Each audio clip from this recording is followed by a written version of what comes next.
नमस्कार दर्शकों, हमारे खास कार्यक्रम में आपका स्वागत है। आपके साथ मैं हूं श्रीकांत सोनी। आगामी 13 मई को स्टार्टअप पॉलिसी मध्य प्रदेश में लॉन्च होने वाली है। प्रधानमंत्री श्री नरेंद्र मोदी वर्चुअली इस नई स्टार्टअप पॉलिसी का शुभारंभ करेंगे, इसे लॉन्च करेंगे।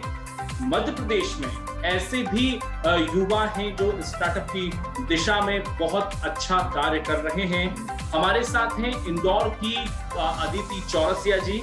अदिति जी, बहुत स्वागत है आपका हमारे इस खास कार्यक्रम में। Thank you Shreyansh ji for inviting मी।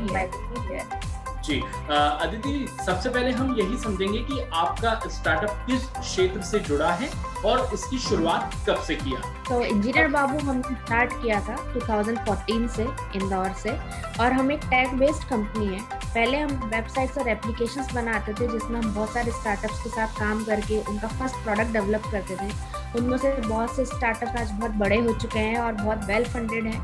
फिर हम हमेशा से कुछ प्रोडक्ट स्टार्टअप करना चाहते थे, जिसमें हमने रियलाइज़ किया कि आईटी इंडस्ट्री में कुछ बहुत बड़ी पेन प्रॉब्लम्स है जिसकी वजह से छोटी आईटी कंपनीज प्रॉफिटेबल नहीं हो पाते हैं। जब हमने उस प्रॉब्लम का सॉल्यूशन आइडेंटिफाई किया तो हमने कहा ये सिर्फ हम अपने लिए नहीं, हमारी दूसरी आईटी कंपनीज की सहायता के लिए भी हम इसको प्रोडक्ट में कन्वर्ट कर सकते हैं, तो वो भी जल्दी प्रॉफिटेबल हो सकते हैं। तो हमने इसको कन्वर्ट किया एक प्लेटफॉर्म में जिसको हम supersourcing.com के नाम से रन कर रहे हैं। 2019 में हमने इसको लॉन्च किया था और तब से लेकर हमारे प्लेटफॉर्म पे करीब 4,500-5 हज़ार IT कंपनीज है और उसका लगभग 12 से 15 हज़ार इंजीनियर्स ऑन बोर्ड हो चुके हैं। और इन इंजीनियर्स को हम रोजगार दिलाते हैं। जो डिफरेंट IT कंपनीज, एंटरप्राइजेज और फंडेड स्टार्टअप्स हैं वो इनको हायर करते हैं।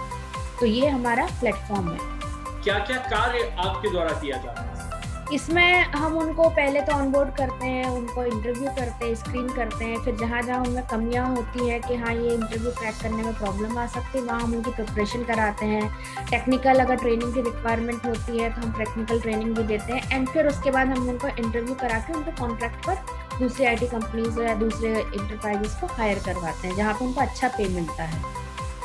यानी कि आप प्रशिक्षण देने का कार्य भी आपका ये जो वेबसाइट है ये कर रही है, और ताकि वो सिलेक्ट हो, रोजगार पा सके। प्रशिक्षण हम वेबसाइट के थ्रू नहीं देते, वो हम ऑफलाइन देते हैं उनको हमारे डिफरेंट इनिशिएटिव्स के फॉर्म में। बाकी ऑनलाइन हम उनको काम दिलवाते हैं।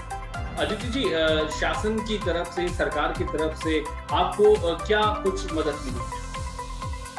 शासन ने हर बार इस पूरे 8 साल की जर्नी में बहुत टाइम रहते बहुत बार इतना अप्रिशिएट किया है।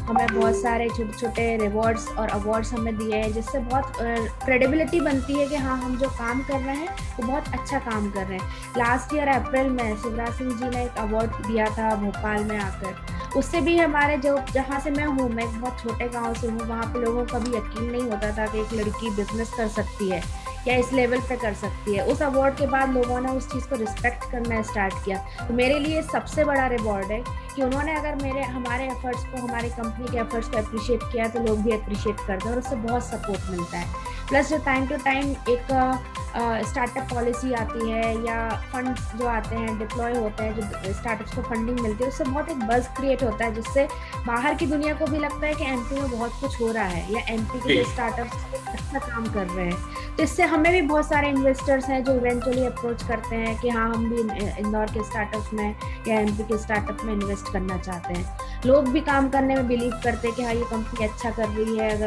अगर CM खुद इस चीज़ को अप्रिशिएट कर रहे हैं तो मतलब इस कंपनी के साथ जुड़ना चाहिए। और ये भी हम समझना चाहेंगे कि कितने लोगों को रोजगार दिया जा चुका है? हमारी खुद की टीम में आज के डेट में 190 लोग काम करते हैं, और जिनके थ्रू हमने हमारे प्लेटफॉर्म के थ्रू जो रोजगार दिया है वो कम से कम 12,000 से 15,000 इंजीनियर्स को अभी तक हम रोजगार दिला चुके हैं। और हमारा इस नंबर को हम इस साल में लगभग 50,000 तक पहुंचा सके।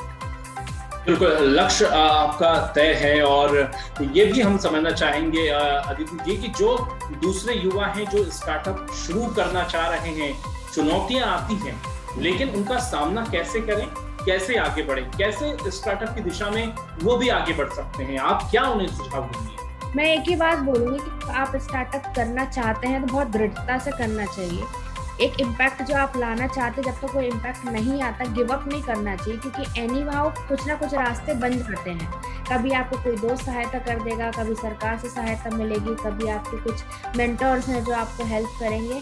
हमारी जर्नी में ये चीज़ बहुत मैटर की कि हम बहुत ओपन थे इस चीज़ के लिए कि हमें जब भी ज़रूरत लगती थी हम लोगों के पास जाते थे कि वी नीड योर हेल्प, हमें फंड भी चाहिए या हमें गाइडेंस चाहिए या हमें कोई इनडायरेक्ट सपोर्ट चाहिए। हम बहुत ओपन थे इस चीज़ के लिए, और हर युवा को ओपन होना चाहिए, क्योंकि जब आप स्टार्ट करते हो आपको बहुत थोड़ा सा आता है, बिजनेस करना उससे बहुत बड़ा है, तो आपको हर एक से नॉलेज लेने में, हर एक से हेल्प और सपोर्ट लेने में बहुत ओपन होना चाहिए। इससे बहुत हेल्प मिलती है, और कभी अगर कोई डाउनफॉल होता भी है तो जस्ट स्टैंड अप अगेन।